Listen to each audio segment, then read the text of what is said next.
In today's video, I'm going to show you how to download and install Steam to your Mac. The first thing you need to do is to go to your web browser, and you want to go to your search engine, and you want to search for Steam. It should be the top link, which looks like this. However, if you are unsure, you can click on the link in the description of this video. Once you're on the Steam website, presuming you don't have a Steam account, you will need to make one, as this will make the process a lot easier.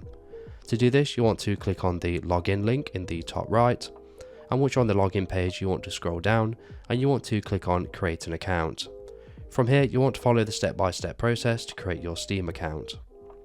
Once you've successfully created your Steam account, we'll now need to go ahead and download Steam.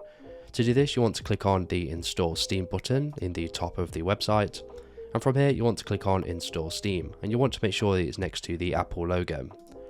You then want to go ahead and download the installer to your Mac. In this case, I'm going to download it to my desktop.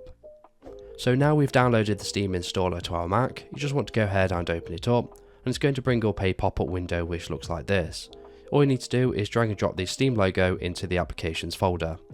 Once you've done this, you can exit out of the pop-up box, and we can go ahead and delete the installer. Once we've done this, it means Steam has now successfully been installed to our Mac, so all we need to do now is go ahead and open up Steam. Once we open up Steam, it's going to say this has been downloaded to the internet, so you just want to click on open, and Steam will now be running on your Mac.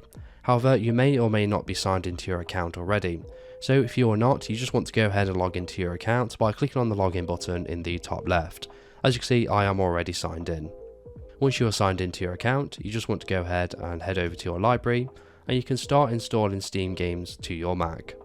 So if this video is helpful, please leave a like, and if you have any questions or comments, you can leave them below.